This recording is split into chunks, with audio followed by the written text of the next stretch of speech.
Hello everybody and welcome back to the Fortress of Solitude. Today we're going to be talking about Ultimate Endgame issue 4, written by Dennis Camp, with art by Jonas Scharf, Terry Dodson, Rachel Dodson, colors by Edgar Delgado and Rachel Dodson, and letters by Corey Petit. The Endgame is finally upon us as Spider-Man has been killed by the Maker and Doom has had his mind ravaged by the villain, causing him to shut down as America Chavez desperately demands Tony use the Immortus engine to turn back time in order to bring Peter back to life. But Tony is unable to master the city's physics and turn back time, meaning Peter Parker is gone for good. Peter's death at the end of the last issue was so surprising, especially since he did kind of get a happy ending in his own book. But I guess this is the Ultimate Universe where heroes can be killed and not be given happy endings, and I very much like that. It's being used to set good high stakes for the finale, and just in general it feels like getting the happy ending feels a bit tropey at this point, where like, oh yeah, of course the heroes win the day and get what they deserve. I kind of like that we have a universe where no, that's not going to happen at all, and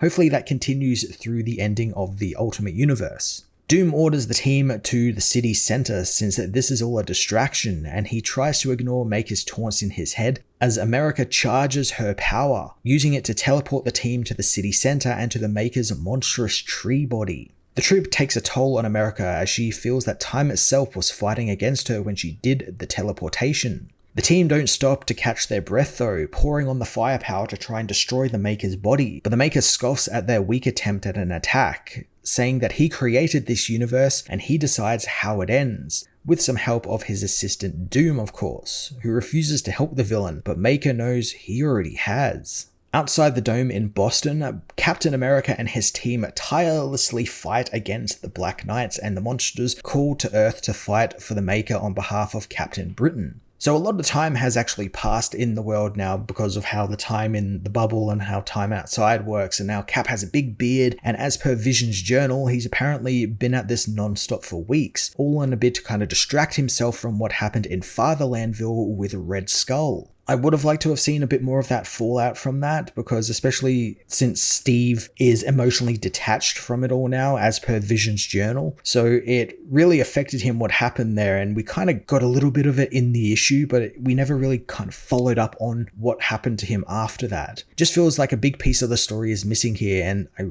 really wish we could have experienced that development. Vision tells Cap that while he's been away dealing with things, the Eastern Front has been reinforced by Captain Britain, who's actually out on the battlefield dealing with the Ultimates himself. Vision does know that Cap is inspiring the people to take up arms against Captain Britain, and they're beginning to look up to him and fight back against the forces of evil. Vision actually does something quite interesting here where he tries to emotionally manipulate Captain America into continuing his fight, and it actually kind of works as he applies some tough love to Steve, and the hero knows his emotions clouded his judgment, and he's not going to have that anymore since the people deserve better, meaning Cap is now detached from all his emotions and he's just fighting the good fights. You know, he's not letting anything bog him down, which in a way means the Makers kind of won against him because they've broken Captain America. Cap has always fought with his emotions, and you know that's what kind of drove him, you know, to help the people and everything. And now he's lost that because of what's happened with Red Skull, with Bucky and everything. It's kind of broken him, and I kind of like that we have a broken Captain America who is still fighting, but it's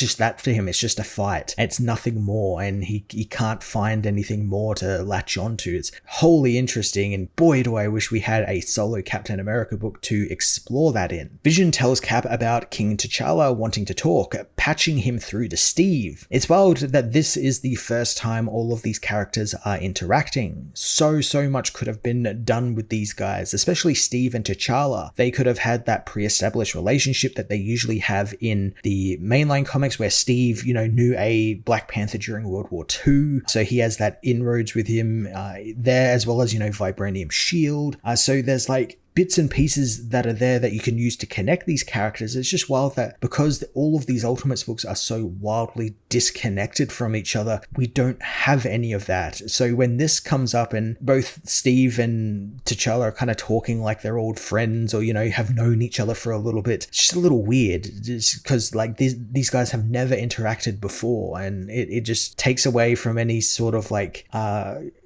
attachment to them because they're just characters who are supposed to know each other, but they don't. So there's not that connection there. T'Challa, Storm, and Killmonger and the Wakandan army have been preventing the Maker hive mind from breaching the dome, erecting their own wall around Latveria to also keep them out and keep them from leaving the nation. However, Maker's infection continues to spread like wildfire through the nation, and the infected people of Latveria are fighting until they are killed or their hearts literally explode in their chest from exhaustion, which is really fucking metal. And I kind of wish we got to see a little bit more about these infected tomorrow children, forever children, whatever the fuck they call them, because they're just so interesting in how Camp explained them in the last couple of issues with the microplastics infecting their bodies, morphing them into this thing that's just basically a mirror image or an echo of the Maker. There's no individuality between them. That was all interesting. Kind of wish we'd gotten more of it. Cap sends the Fantastic Force to help bolster the Wakandans, but even that isn't denting Maker's forces too much. Thanks to the Fantastic Force being deployed into Latveria, Cap is worried that the west coast of America might fall back into the Maker's forces' control, as the Ultimates network is now spread too thin. Because of this, T'Challa is heavily considering using vibranium-enhanced nuclear weapons in order to completely sterilize Latveria. I like that this does bring in some friction between Cap and T'Challa, since Cap obviously wants to try and do it the other way, where people aren't just genocided, but Black Panther will do what is needed to be done. Now, this probably does need to happen. And this is something where, you know, if there was that pre-established connection between these two characters,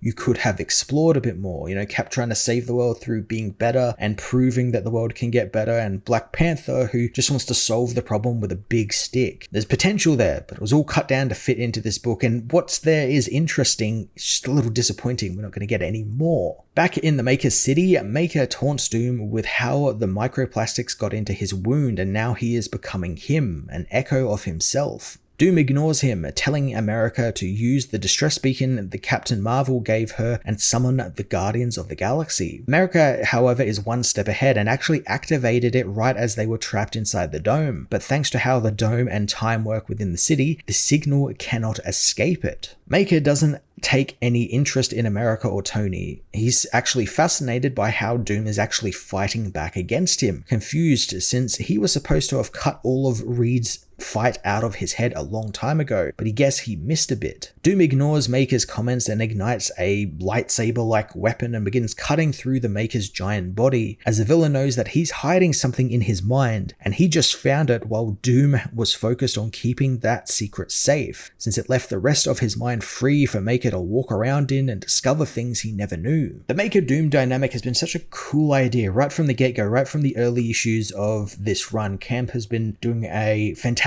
job with that relationship. I love it so much, and I like we're seeing a bit of a payoff here. It feels real satisfying to see that all kind of come full circle, and Doom be there fighting against the man who made him suffer just out of pettiness, really, and then also Maker kind of also still getting one over on Doom, you know, being in his head, changing him with those microplastics. So I like that while he is fighting back, Doom still is kind of locked in this unchanged timeline where he's probably gonna die, or at least, you know, be overcome by the Maker and succumb to whatever the Maker has planned to him. It's kind of a tragic story. While Maker is distracted with Doom, a Deathlock goes on a suicide run and blasts right through the Maker's tree body, blowing part of his head off. The Maker immediately heals from the wound though, as he tells Doom that while he was left wounded when his head was half blown off by Kang, something we actually saw back in Hickman's original Ultimates and Ultimate Invasion series, he tells Doom that his head is just fine, and while now he has full access to Doom's mind, he can compensate for the damages done to his own head by using the parts of Doom's mind to fill in the blanks, since after all, they are both Reed Richards. So Maker messing with Doom's mind earlier makes a little bit more sense beyond, you know, petty torture of your doppelganger. He set Doom up to basically be a backup mind for him and to use when needed. You know, that's such a cool idea. And it makes what happened to Doom even worse, since his life was completely ruined and broken down, all just so he could be nothing more than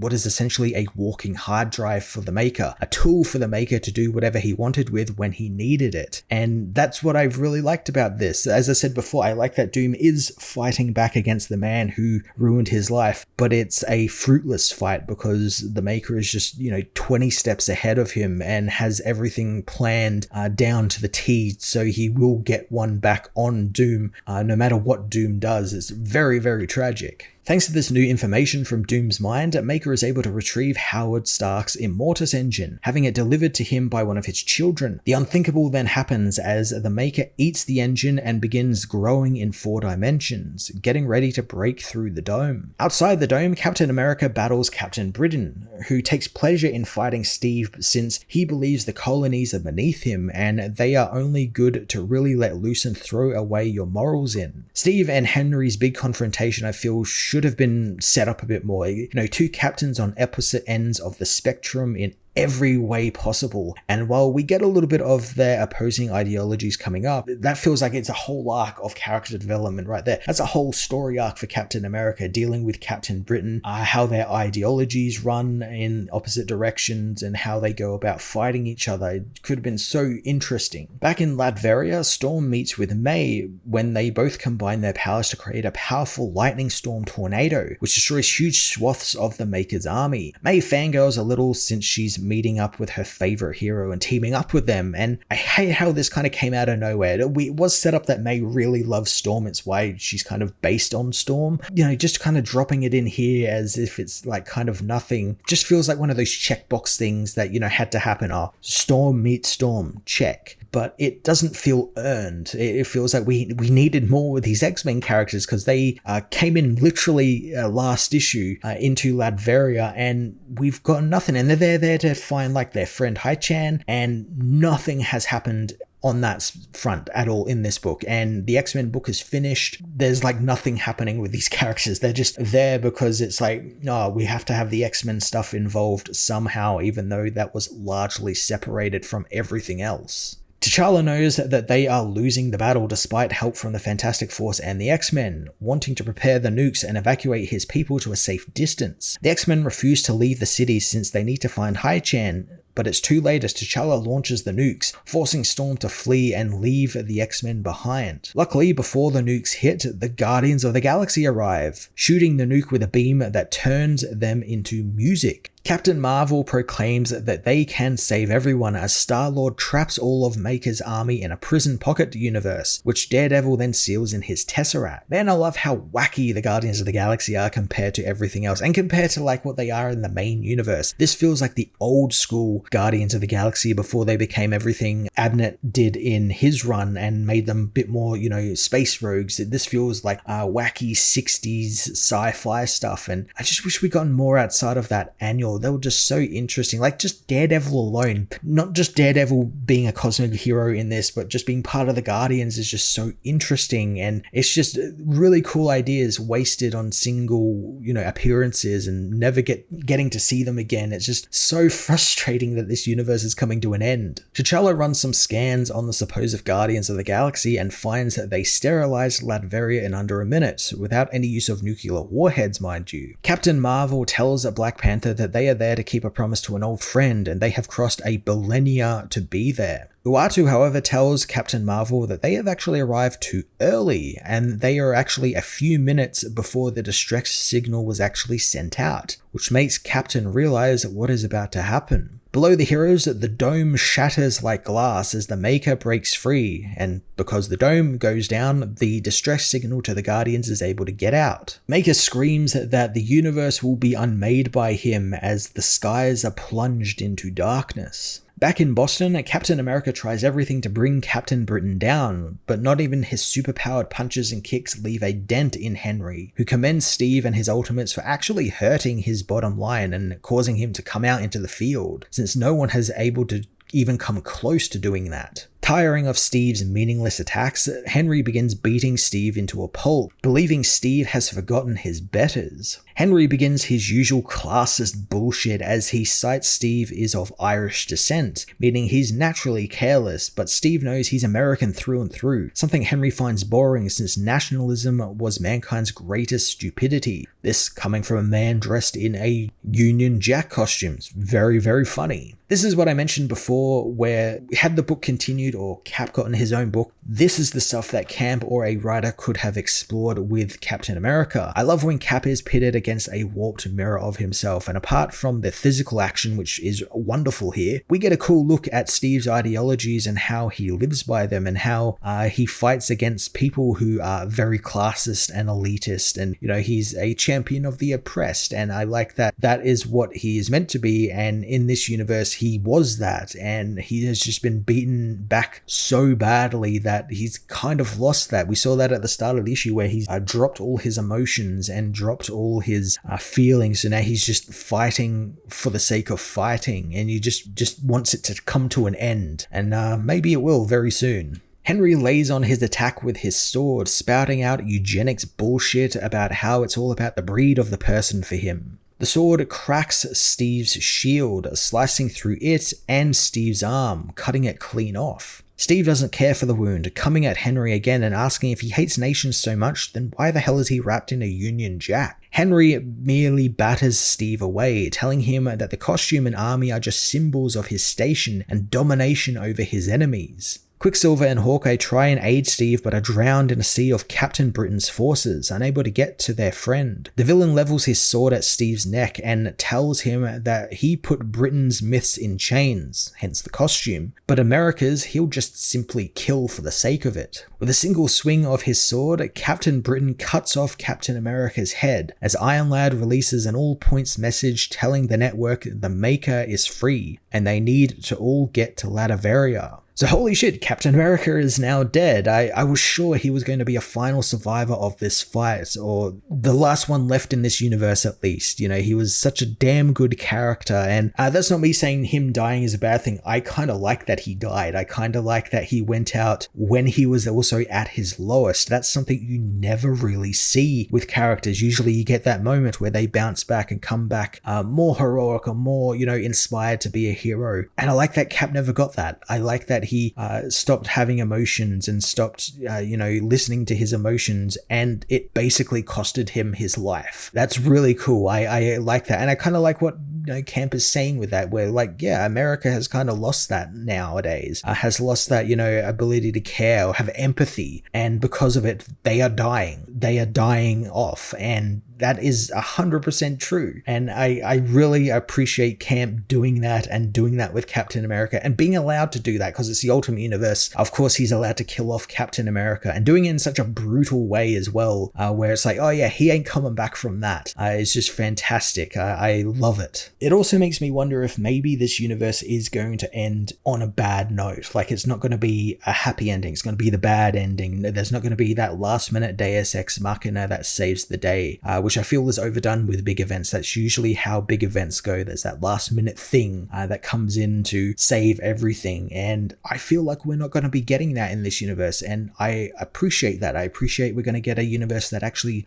dies off, and actually everything is dead, and all the heroes, everything they did was like for nothing. That's grim and just dark. And I like that. I really enjoy when stuff like that can happen. And again, the Ultimate Universe, we can do stuff like that because it's not the main universe. It's a very grim and cynical way, and it fits the universe quite nicely. Ultimate Endgame issue 4 was full of really cool surprises and character interactions that made you yearn for more. What Camp is managing to do with the little time he has left on this book and in this universe is great. We are getting more satisfying conclusions to some of these characters, some very surprising conclusions to some of these characters, specifically Captain America, but I really love what he's been doing with these characters in these final issues, specifically Doom and Cap. They're probably his two best written characters in this entire series. It's a bit bittersweet though, because it makes me want more. It makes me think about what these heroes could have been had they gotten longer series, had they gotten their own solo series, and the universe wasn't cut short when it was for various reasons that we still don't really know. It's a bit frustrating that we don't really know why this universe is ending, because it's just so interesting and cool. But what we've gotten so far is great. It's, you know, making the best out of a bad situation, and I'm really pleased with where it is at the moment, and I'm looking forward to the final issue. Like, how is all this going to get rounded up? And I'm really hoping that Camp, just like what he did in this issue, keeps up the grim nature of the Ultimate Universe, where happy endings aren't really a thing that's guaranteed, and maybe we end this entire universe on a bad note. That would be kind of interesting and go against the grain, where everyone gets a happy ending, and I'm really hoping that's the direction it's going. It seems to be, and I'm really looking forward to seeing what he does in that final issue. I'm going to give this issue an 8 out of 10.